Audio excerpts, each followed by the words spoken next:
بسم اللہ الرحمن الرحیم۔ السلام علیکم۔ حضرت علی رضی اللہ تعالیٰ عنہ کی پیدائش کا ایک خوبصورت معجزہ۔ آپ نے اپنی پیدائش سے لے کر 3 دن تک آنکھیں نہیں کھولی تھی۔ جب محمد صلی اللہ علیہ وآلہ وسلم نے آپ کو اٹھایا تبھی آپ نے پہلی بار اپنی آنکھیں کھولی تو آپ نے اپنے سامنے 2 جہانوں کے سردار کو پایا۔ ہم آپ کے ساتھ حضرت علی رضی اللہ تعالیٰ عنہ کی پیدائش کا ایک عظیم واقعہ پیش کریں گے۔ یہ دلچسپ واقعہ جاننے کے لیے ویڈیو کو اینڈ تک دیکھیں۔ جب پیارے نبی صلی اللہ علیہ وآلہ وسلم کی عمر مبارک 28 برس تھی تو یہ عامل و پیر کا 23واں سال تھا۔ پیارے نبی صلی اللہ علیہ وآلہ وسلم کے والد اور آپ کے دادا حضرت عبد المطلب اس دنیا سے گزر گئے تو آپ کی پرورش کی ذمہ داری جناب ابو طالب نے لے لی جو کہ آپ کے چچا تھے، اور ان کی زوجہ فاطمہ بنت اسد نے پیارے نبی صلی اللہ علیہ وآلہ وسلم کو 17 سال تک اپنے بیٹوں کی طرح پالا۔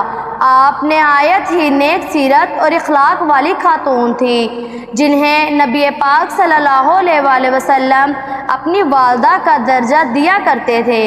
جب حضرت فاطمہ بنت اسد حاملہ تھی تو آپ صلی اللہ علیہ وآلہ وسلم آپ کے گھر تشریف لاتے تو حضرت فاطمہ بنت اسد نبی پاک کے احترام میں کھڑی ہو جاتی۔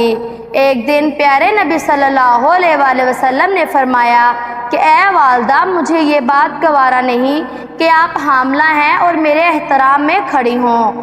آپ میرے احترام میں کھڑی نہ ہوا کریں۔ اس پر حضرت فاطمہ بنت اسد نے فرمایا کہ جب جب میں آپ کی زیارت کرتی ہوں تو میرے شکم میں جو بچہ ہے وہ اس طرح حرکت کرتا ہے کہ میں آپ کی خدمت میں کھڑی ہو جاتی ہوں۔ جب بچے کی پیدائش کا وقت تھا تو حضرت فاطمہ بنت اسد خانہ کعبہ کے طواف کرنے کے لیے نکلی، اور روایتوں کے مطابق حضرت ابو طالب نے ہی انہیں خانہ کعبہ کے طواف کے لیے بھیجا تھا۔ ایک قول کے مطابق خود نبی پاک صلی اللہ علیہ وآلہ وسلم نے انہیں کعبہ کے طواف کا مشورہ دیا۔ اس وقت کعبہ کے ارد گرد بت رکھے ہوا کرتے تھے اور مکہ کے لوگ ان کی پوجا کیا کرتے تھے۔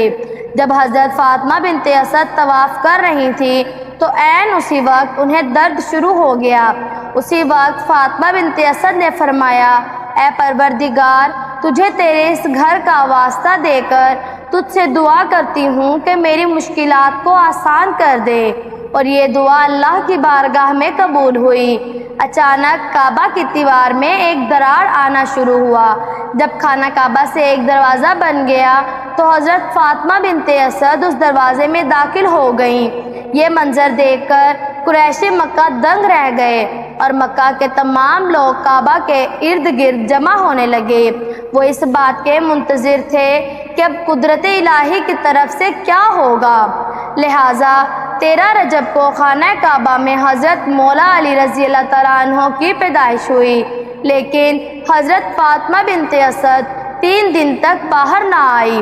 آخر چوتھے دن خانہ کعبہ اسی جگہ سے شق ہوا۔ آپ ایک خوبصورت بچے کو اپنی گود میں لیے باہر آئیں۔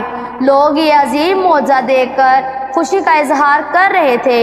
یہ وہ حضرت علی رضی اللہ تعالیٰ عنہ ہیں جن کو شیر خدا بھی کہا جاتا ہے۔ اس کے بعد نبی پاک صلی اللہ علیہ وآلہ وسلم تشریف لائے اور اس خوبصورت بچے کو اپنی آغوش میں لے لیا۔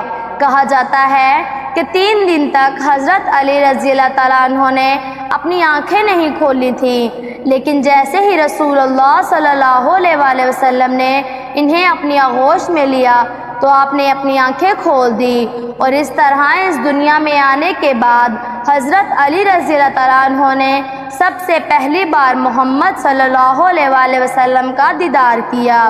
آپ نے اس بچے کا بوسہ لیا اور یہ اعلان کر دیا کہ اس کا نام علی ہوگا۔ حضرت علی رضی اللہ تعالیٰ عنہ وہ ہیں جو ایمان لانے والوں میں سب سے پہلے ہیں۔ حضرت علی شیر خدا وہ ہیں جو قریش کے لوگوں میں سے بہت زیادہ بہادر تھے۔ آپ جیسا بہادر قریش کے لوگوں میں کوئی نہیں تھا۔ حضرت علی رضی اللہ تعالیٰ عنہ شیر خدا وہ ہیں جو نبی پاک صلی اللہ علیہ وآلہ وسلم کی بیٹی فاطمہ رضی اللہ تعالیٰ عنہ کے شوہر ہیں۔ حضرت علی جنہیں شیر خدا کہا جاتا ہے یہ وہ ہیں جو امام حسن اور امام حسین علیہ السلام کے والد ہیں۔ ایک واقعہ یہ بھی ہے کہ جب یہودیوں نے مسلمانوں کے ساتھ عہدہ توڑا تو خیبر میں آپ صلی اللہ علیہ وآلہ وسلم نے لشکر کے ساتھ حملہ کیا۔ خیبر کے طلاف کے قلعے تو فتح ہو گئے مگر وہاں پر یہودیوں کا سب سے بڑا قلعہ کموس فتح کرنا ناممکن ہو گیا۔ بڑے بڑے بہادروں نے صحاباؤں نے کوششیں کی مگر وہ ناکام رہے۔ یہودیوں کے تیر انداز اور قلعے کی مضبوط دیواریں فتح کرنے میں یہ رکاوٹ بنی رہیں۔ لہٰذا ایک صبح نبی پاک صلی اللہ علیہ وآلہ وسلم نے فرمایا کہ میں کل جھنڈا اس شخص کے ہاتھ میں دوں گا جس کے ہاتھوں قلعہ خیبر فتح ہوگا اور وہ میدان چھوڑ کے بھاگنے والوں میں سے نہیں ہیں۔ اللہ اور اس کے رسول اس سے محبت کرتے ہیں اور وہ بھی اللہ اور اس کے رسول سے محبت کرنے والا ہے۔ صحاباؤں کو ساری رات نیند نہ آئی۔ سب کی یہ چاہت تھی کہ اگلی صبح جھنڈا ان کو ملے، لیکن نبی پاک صلی اللہ علیہ وآلہ وسلم نے حضرت علی رضی اللہ تعالیٰ عنہ کو بلایا اور آپ کے ہاتھ میں ایک علم دیا اور قلعہ کی طرف روانہ فرمایا اور دعا فرمائی۔ جب حضرت علی رضی اللہ تعالیٰ عنہ قلعہ کے باہر پہنچے تو یہودیوں کا سپہ سالار مرہم تیزی سے بڑھتا ہوا آیا اور اس نے کہا کہ خیبر خوب جانتا ہے کہ میں مرہم ہوں، میں بہت بہادر ہوں۔ حضرت علی شیر خدا نے جواب دیا۔ حضرت علی رضی اللہ تعالیٰ عنہ نے اس کے جواب میں کہا کہ میں وہ ہوں جس کا نام میری ماں نے حیدر رکھا ہے، یعنی شیر میں کچھار کے شیر کی طرح۔ مرہم تیزی سے آگے بڑھا اور آپ پر وار کیا مگر مولا علی علیہ السلام نے ایسا حربہ اپنایا کہ 2 یا 3 وار کرنے سے بھی وہ ناکام رہا اور ذوالفقار کی چمکتی ہوئی وار اس کے سر میں اتر گئی جس سے وہ زمین پر گر پڑا اور پلک جھپکتے ہی وہ خیبر کا پہلوان ناکام ہو گیا۔ یہ دیکھتے ہی یہودیوں کے لشکر نے حملہ کر دیا۔ ایک بہت بڑی جنگ ہوئی جس میں مولا علی شیر خدا بہت ہی بہادری سے لڑے۔ روایتوں کے مطابق جب ایک سپاہی نے حضرت علی رضی اللہ تعالیٰ عنہ پر وار کیا تو آپ کی ڈھال زمین پر ہی گر گئی، لہٰذا آپ نے قلعہ خیبر کا ایک مضبوط دروازہ ہی اکھاڑ دیا اور اپنے بازو سے اسے اٹھا کر ڈھال کے طور پر اسے استعمال کرنے لگے۔ یہ منظر ناقابل یقین تھا۔ جنگ کے بعد جب اس دروازے کو لوگوں نے اٹھایا تو 1 یا 2 یا 10 لوگ نہیں بلکہ پورے 70 لوگوں نے اس دروازے کو مل کر اٹھایا تھا۔ اس جنگ میں حضرت علی رضی اللہ تعالیٰ عنہ نے یہودیوں کے صفوں کے صفے الٹ کر رکھ دیے۔ شیر خدا حضرت علی رضی اللہ تعالیٰ عنہ جیسی بہادری تاریخ سے ملنا ناممکن ہے۔ یہ ہے حضرت علی رضی اللہ تعالیٰ عنہ کی پیدائش سے لے کر حضرت علی رضی اللہ تعالیٰ عنہ کی شان تک کا واقعہ۔